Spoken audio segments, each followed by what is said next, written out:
open your eyes. You're born. You're alive now. The world's crazy and overwhelming. Who's gonna teach you how to function as a human?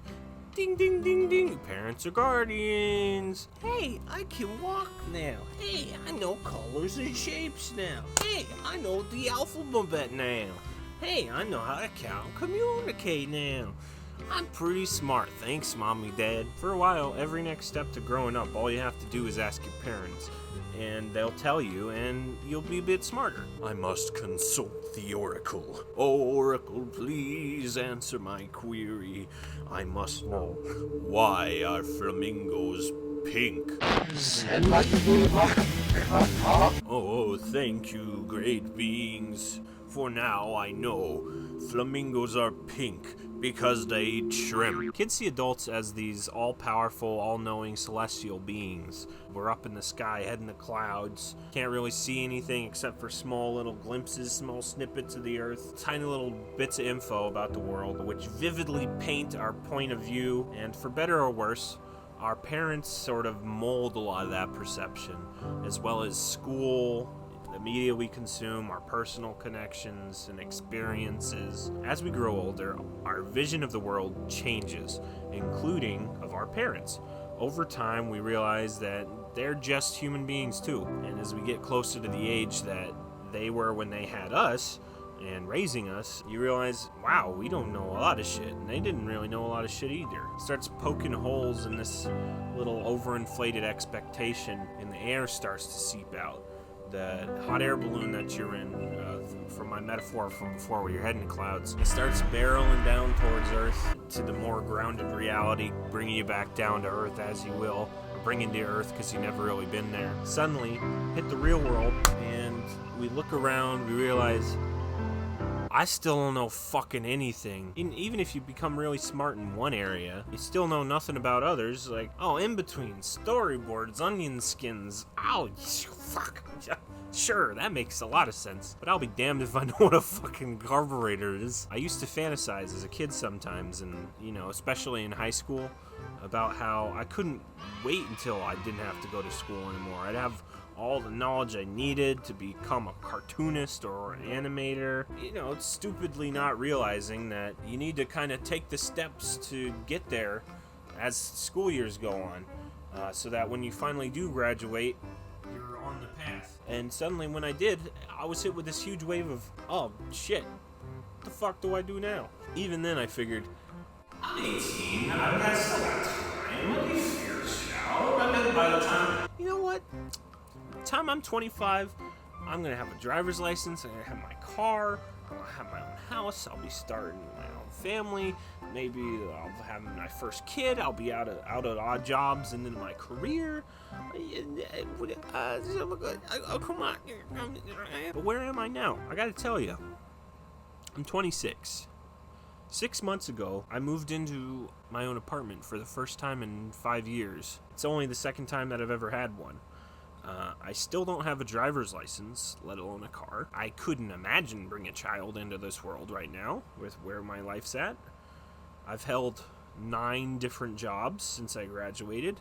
None of them have had anything to do with each other, let alone what I want to do with my life. I wanted to do animation for 90% of my childhood. I learned so much about the history and techniques and different artists, and I love the shit out of that aspect, and the beauty and the technique and all those kind of things.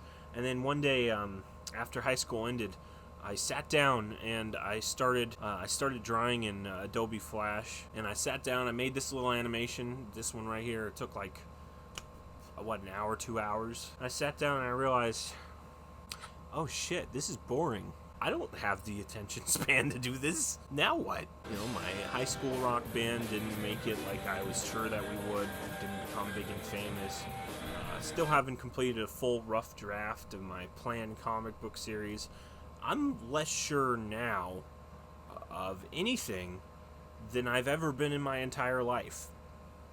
And you know what? That's okay, because I'm still going. I can still learn.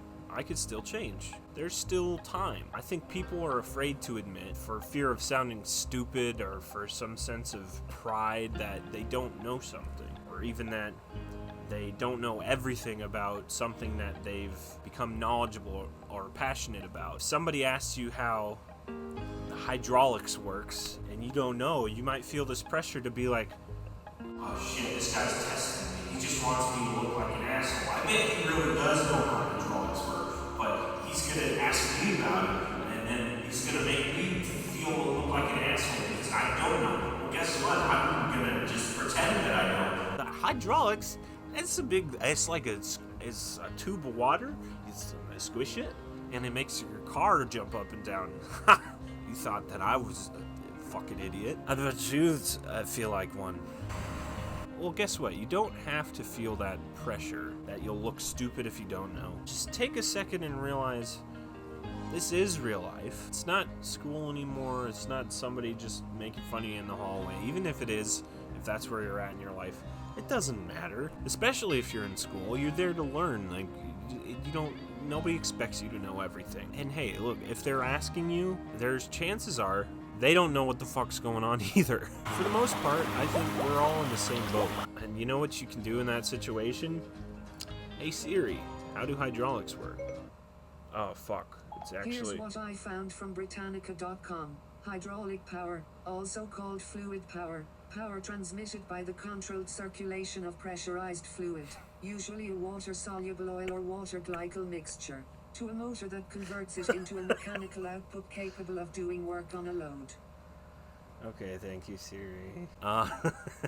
And then think that she'd actually answer. Anyway, I lost my train of thought. Where was I? And by the way, if they were really trying to quiz you just to make you look like an asshole, then that's probably just means that they're an asshole and you don't really need to worry about impressing them. I think that when we find ourselves tossed out into this proverbial wind and don't know up from down or left from right, we sort of have to force ourselves into work or a job setting that we might not necessarily be super happy with just to survive. And we start thinking everyone in society is going to scoff and laugh at me if I don't have this ideal life by my mid-20s.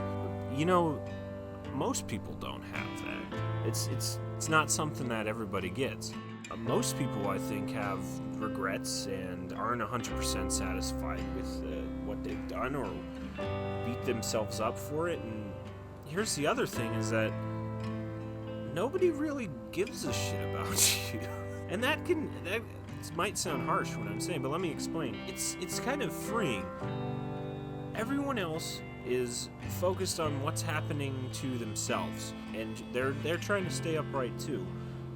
Don't live your life for them, what you expect everybody else in society is going to be doing. Live your life for you. I'll tell you this, no matter what you do, life's going to happen regardless. It doesn't give two shits about your plans and maybe what you thought you'd be doing 10 years ago, and it's not exactly what you're doing now. It's going to feel helpless. It's going to feel like you're alone, like, oh my god, did I fuck up? Did I have a chance to have a decent life and I squandered it instead, and now I'll never find happiness?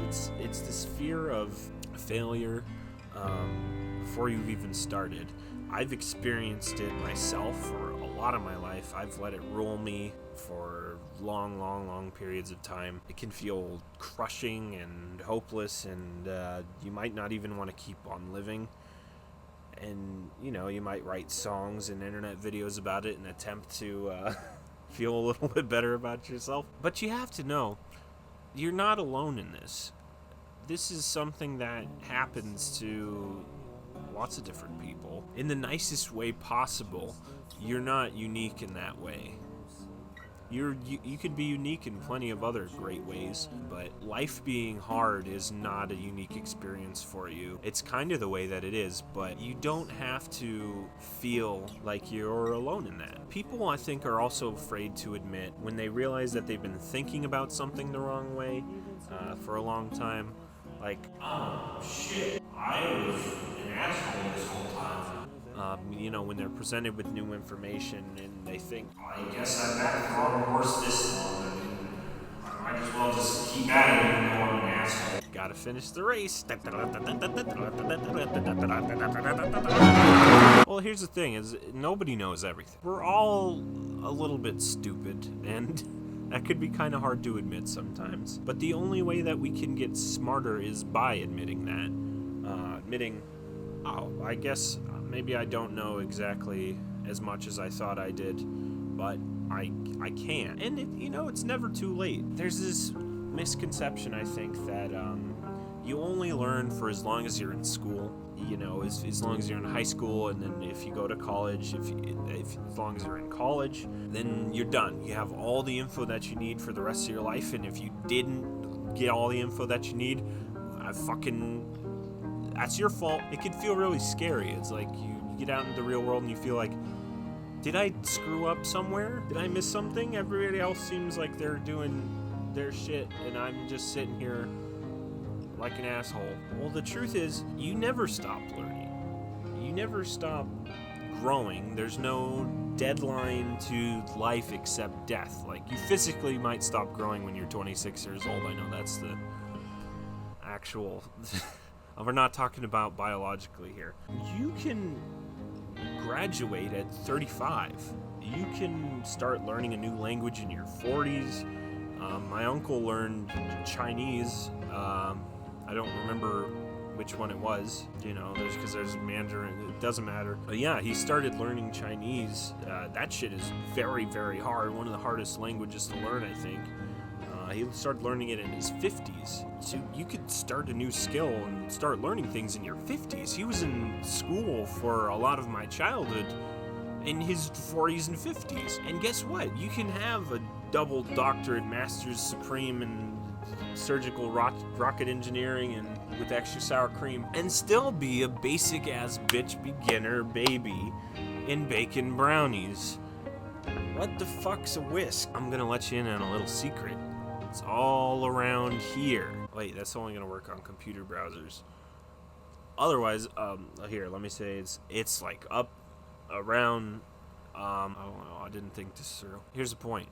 It's the internet. And yeah, I know, there's a lot of lies there. There's a lot of people spreading bad facts. There's a lot of bullshit. And yeah, maybe I talk about the internet in every single one of these that I do. But I swear to you, it's one of the best tools that I think that people don't really utilize to its full potential.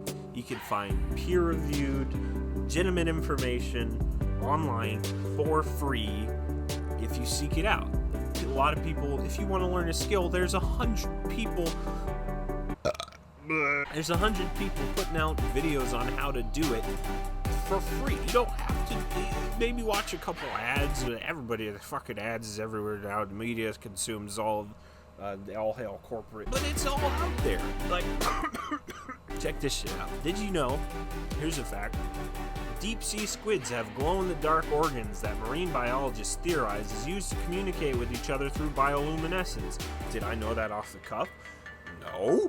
I just Googled cool squid facts, and now I know something, because I had never met a squid, but now Taylor Kubota, right? Taylor Kubota and me Taylor Kubota from Stanford. You know the guy. You met him before. Look at him. I probably can't find a picture of him. He's my best friend now, and I'm still a dumb shit who doesn't know anything about squids or marine biology or any of this shit. I don't even really know exactly what the thing that I just read to you means, but guess what? If I want to, I could keep learning about it, and maybe one day I will be the next Steven Hillenburg. When I become a dad, and my kid asks me a question that I don't know the answer to, I want to be honest with him about that. I want to say, I don't know. Let's look it up together so that we both know. Hey, Sigil. I don't want to say it again because she's going to pop right up again. Hey, Smiggly. Why did the flamingos is pink? And then you look it up and get type, and it's on the, pops up right there and letting you know. Oh, shit. Flamingos can be blue. What? That is cool. Maybe we wouldn't feel as lost if we knew at a younger age that everybody's still figuring it out. Everybody's still a little bit worried. That's not what I wanted to say. Maybe we wouldn't feel as lost if we thought that, everybody's still figuring it out. Maybe we'd be more worried and maybe not able to enjoy our childhood as much. Maybe we'd ignore it completely and it'd go in one ear and out the other, and we'd end up in the exact same boat as we are right now. It just goes to show you, there are some things, like the future, before it happens, that we'll never know. Nobody can know everything, but everyone can keep learning. So keep learning, and until next time, just remember to stay safe, stay cute, and I love you. Bye!